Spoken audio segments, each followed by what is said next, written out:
Assalamualaikum warahmatullahi wabarakatuh, sahabat semuanya. Yang bikin berat bukan jalannya, tapi pikiran kita. Hari ini kita jalan dan kosongkan semuanya. Ikuti terus channel ini dan nikmati kelanjutan kisah yang semakin menegangkan. Perintah Kaisar Naga bab 6441-6442. Pagi hari ketiga, berkas cahaya matahari pertama menembus kabut asap hitam yang pekat, menerangi cakrawala. Di angkasa, Dev dan Sang Hakim Agung berada dalam posisi saling mengunci, terjebak dalam kebuntuan yang mencekam. Kedua pria itu bersimbah darah, napas mereka di ambang batas terakhir. Udara di sekitar mereka terasa begitu berat, hanya suara napas tersengal dan denting pelan benturan senjata yang sesekali memecah keheningan. Dev, kau, monster macam apa kau ini? Suara Sang Hakim Agung bergetar hebat. Ia tak pernah membayangkan akan didesak hingga titik nadir seperti ini oleh seorang kultivator yang baru berada di puncak tingkat ke-9 tahap langit. Setelah bertarung selama 3 hari 3 malam tanpa henti, energi batinnya terkuras habis dan tubuhnya penuh dengan luka parah. Namun, Dev masih tegak berdiri di hadapannya, masih memiliki sisa kekuatan untuk mengayunkan pedang. Dev terdiam, tenggorokannya tersumbat oleh darah, ia hanya bisa terengah-engah dengan lemah. Ia mengangkat pedang panjang ungu abunya, meluncurkan serangan terakhir ke arah Sang Hakim Agung. Serangan ini menghabiskan sisa terakhir kekuatan kekacauan di tubuhnya, namun pendar cahaya ungu abu pada bilah pedang itu tetap terlihat menyilaukan. Sang Hakim Agung membelalakkan mata, mengerahkan sisa energi batin terakhirnya untuk menyambut serangan tersebut. Berkas cahaya emas, ungu, dan abu-abu kembali beradu. Kali ini, tidak ada gelombang kejut yang mengguncang bumi, hanya suara dentuman tumpul yang halus. Keduanya terlempar secara bersamaan dan jatuh menghantam tanah dengan keras. Mereka memuntahkan darah keemasan dan tak lagi sanggup untuk bangkit. Dev tergeletak dengan raga yang hancur, kekuatan kekacauannya habis total, bahkan untuk menggerakkan satu jari pun ia tak lagi berdaya. Namun, matanya tetap berkilat cerah, dan sudut bibirnya menyunggingkan senyum tipis. Ia menang. Setidaknya, ia tidak kalah. Ia berhasil menahan Sang Hakim Agung dan menyelamatkan semua orang. Sang Hakim Agung terkapar tak jauh darinya. Jubah emasnya telah merah oleh darah, luka-lukanya memburuk, dan cahaya sucinya telah padam sepenuhnya. Ia berusaha mendongak menatap Dev dengan tatapan yang dipenuhi keterkejutan dan rasa tidak percaya. Ia adalah orang nomor 1 di alam surga ke-15, seorang dewa sejati tingkat 8, namun ia berhasil diimbangi hingga sama-sama terluka parah oleh seorang kultivator ranah dewa tertinggi. Jika berita ini tersebar, ia akan kehilangan muka sepenuhnya, dan wibawa lembaga penghakiman akan runtuh seketika. Melihat Sang Hakim Agung terluka parah, para prajurit elit ras dewa segera merangsek maju mengepung dan melindunginya dengan wajah panik. Pemimpin, Anda baik-baik saja. Sang Hakim Agung melambaikan tangannya dengan susah payah. Suaranya lemah namun tetap membawa otoritas yang tak terbantahkan. Bantu aku berdiri, bantu aku bangkit, mundur, kita mundur. Ia tahu bahwa hari ini ia tak akan bisa membunuh Dev.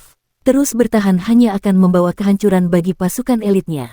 Terlebih lagi, luka-lukanya sangat parah dan butuh pemulihan segera. Pemimpin, apa yang harus kita lakukan terhadap Dev? Tanya seorang kultivator dewa dengan hati-hati. Sang Hakim Agung melirik Dev dengan kilatan kebencian dan kekejaman. Biarkan dia hidup untuk saat ini, lain kali, aku pasti akan mencabut nyawanya. Setelah berkata demikian, ia dibantu oleh para prajuritnya perlahan meninggalkan medan perang menuju lembaga penghakiman. 1000 elit ras dewa mengikuti di belakang dengan kondisi compang camping, tak lagi memiliki keangkuhan seperti sebelumnya. Melihat musuh mundur, Lang Hao, Yun Si, dan yang lainnya bernapas lega. Mereka segera berlari mengerumuni Dev. Dev, kau, baik-baik saja. Lang Hao berlutut, mengangkat tubuh Dev dengan sangat hati-hati. Suaranya bergetar menahan haru dan kesedihan. Dev membuka matanya sedikit, menatap wajah-wajah di sekelilingnya. Dengan suara serak, ia berbisik, mereka sudah pergi, kita menang.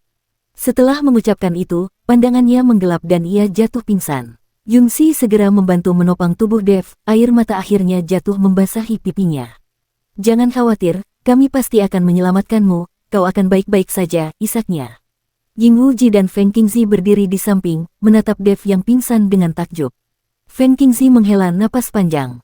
3 hari 3 malam penuh, ia sendirian menahan dewa sejati tingkat 8 hingga memaksanya mundur. Dev benar-benar seorang jenius yang tiada duanya. Ying Wuji mengangguk, matanya yang dalam memancarkan emosi yang rumit. Dia adalah harapan bagi kita semua, ucapnya dengan nada penuh harapan. Dalam pertempuran epik ini, meski kedua pihak menderita kerugian besar, Sang Hakim Agung terpaksa mundur dengan memalukan. Dev telah menggunakan kekuatannya untuk melindungi semua orang dan membawa kedamaian bagi surga ke-15. Tatanan kekuatan di alam ini benar-benar perlu ditulis ulang. 3 hari telah berlalu sejak Sang Hakim Agung kembali ke lembaga penghakiman. Luka-lukanya sangat serius. Luka di dadanya yang terbakar oleh api kekacauan telah terinfeksi, meskipun ia memiliki cahaya suci, luka itu tak kunjung sembuh. Kekuatan korosif dari energi kekacauan terlalu kuat. Meskipun ia telah berusaha keras melenyapkannya, sisa kekuatan itu terus menggerogoti daging dan darahnya siang dan malam. Pemimpin, luka Anda, tabib yang menemaninya bersujud dengan tubuh gemetar. Aku tidak akan mati. Suara Sang Hakim Agung parau, namun matanya memancarkan kekejaman. Kekuatan kekacauan Dev benar-benar layak untuk didapatkan. Ia menyandarkan tubuhnya di singgasana, memejamkan mata, dan jemarinya kembali mengetuk sandaran tangan. Suara itu bergema di aula kosong bagaikan lonceng kematian. Selama 3 hari ini, ia terus memikirkan satu hal, mengapa Dev sanggup menghentikannya. Perbedaan tingkat kekuatan antara puncak tahap langit dengan dewa sejati tingkat 8 seharusnya sangat jauh. Secara logika, ia bisa menghancurkan Dev hanya dengan 1 jari. Namun kenyataannya, ia butuh 3 hari 3 malam dengan kekuatan penuh dan berakhir dengan kerugian di kedua belah pihak. Kekuatan kekacauan, itulah yang menetralkan segala jenis energi. Ia membuka matanya, menatap langit-langit aula yang dihiasi hamparan bintang terbalik. Dev, jika kau tidak mati, tatanan surga ke-15 akan berubah. Suaranya sangat pelan, namun setiap kata seolah keluar dari sela-sela gigi yang terkatup. Kejayaan lembaga penghakiman yang ia bangun selama ribuan tahun, serta dominasi ras dewa di alam ini, tidak boleh runtuh. Jika Dev tetap hidup dan faksi-faksi seperti Istana Bayangan, Aliansi Kultivator Bebas, Klan Serigala Langit, dan Negeri Rembulan bersatu, maka kehancuran lembaga penghakiman tinggal menunggu waktu. Ia tidak boleh membiarkan hal itu terjadi. Kemari, pemimpin. Seorang kultivator dewa masuk dan berlutut.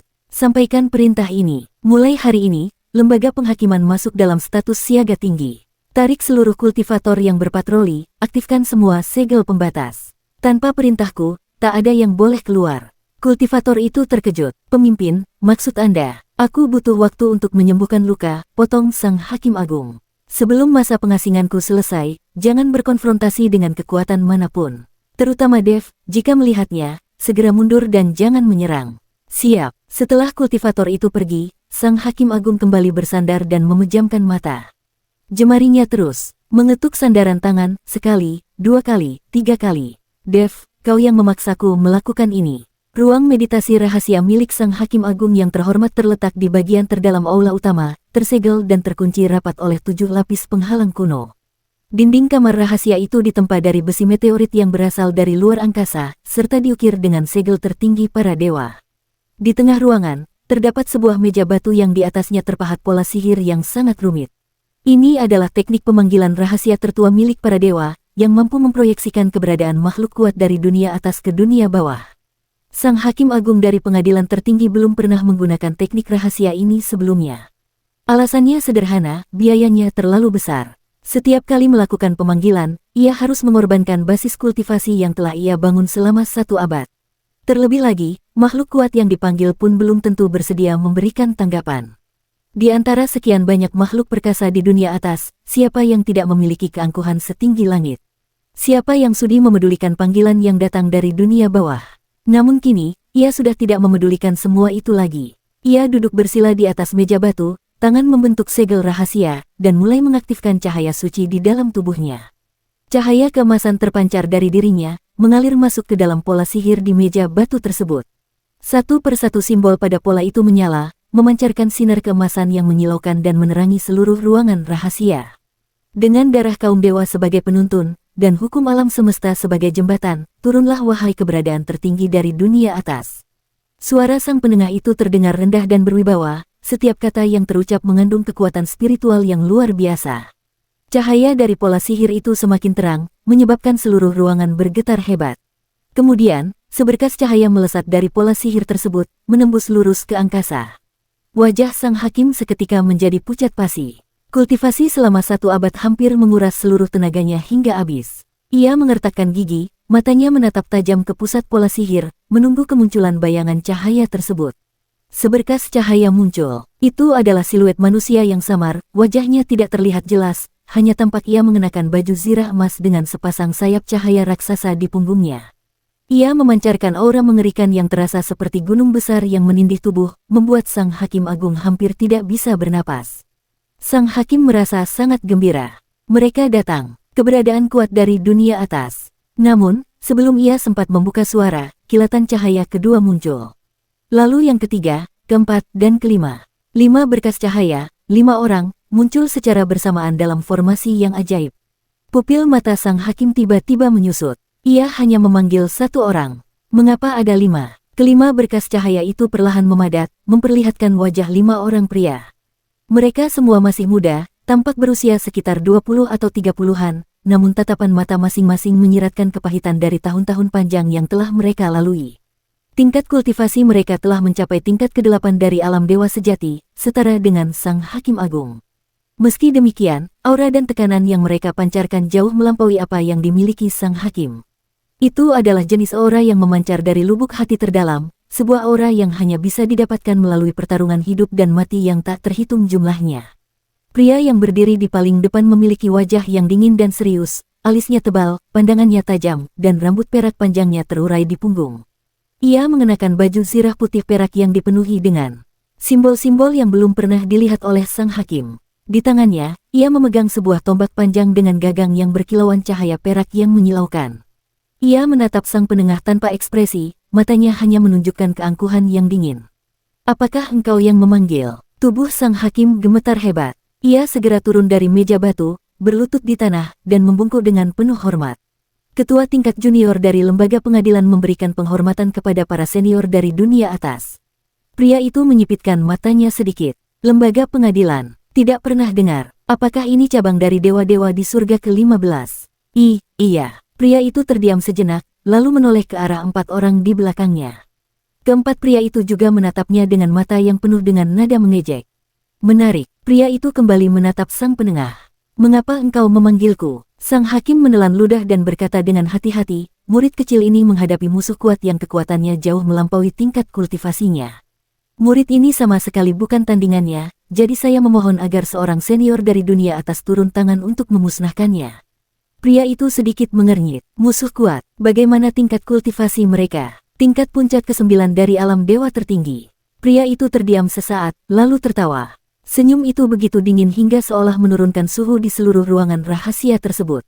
Puncak tingkat ke-9 alam dewa tertinggi.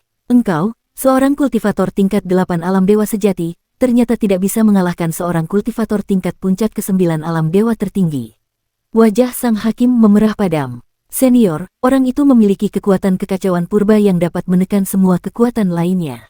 Saya benar-benar bukan tandingannya. Kekuatan kekacauan purba. Mata pria itu berbinar. Menarik. 4 orang di belakangnya juga mulai berbisik-bisik, kilatan ketertarikan melintas di mata mereka. Senior, Sang Hakim bertanya dengan sangat hati-hati, saya hanya memanggil 1 orang, mengapa yang datang ada 5? Pria itu meliriknya dan berkata dengan tenang, kami tidak menerima panggilanmu. Sang Hakim terkejut dan bertanya, lalu, siapakah para senior sekalian ini? Kami adalah pemburu yang membunuh mereka yang tidak patuh. Suara pria itu sedingin es. Seorang pengkhianat melarikan diri dari surga ke-16 menuju dunia bawah. Kami melacak auranya hingga ke surga ke-15. Teknik pemanggilanmu kebetulan selaras dengan teknik pelacakan kami, sehingga membawa kami ke sini. Sang Hakim merasa sangat gembira. Pemburu pembangkang. Pengkhianat yang melarikan diri dari surga ke-16. Apakah itu berarti kelima orang ini adalah ahli dari tingkat surga ke-16? Meskipun kultivasi mereka hanya berada pada tingkat ke-8 alam dewa sejati, kekuatan mereka pasti jauh melampaui para kultivator di tingkat yang sama di surga ke-15. Senior, pengkhianat itu. Sang Hakim bertanya dengan waspada, apakah Anda membutuhkan bantuan saya? Pria itu meliriknya, matanya menyiratkan rasa jijik. Engkau tidak bisa membantu apa-apa. Ekspresi Sang Hakim tampak sedikit tidak senang, namun ia tidak berani membantah. Ia tetap berlutut, menundukkan kepala, menunggu instruksi selanjutnya. Pria itu terdiam sejenak, lalu berkata, namun, karena kami sudah berada di sini, tidak perlu terburu-buru untuk pergi. Di mana orang yang kau sebut memiliki kekuatan kekacauan purba itu? Jantung Sang Hakim berdegup kencang. Apakah para tetua dari klan Serigala Langit bersedia bertindak? Kekuatan kekacauan purba, sudah bertahun-tahun aku tidak melihatnya. Pria itu bergumam pelan, kilatan cahaya dingin melintas di matanya.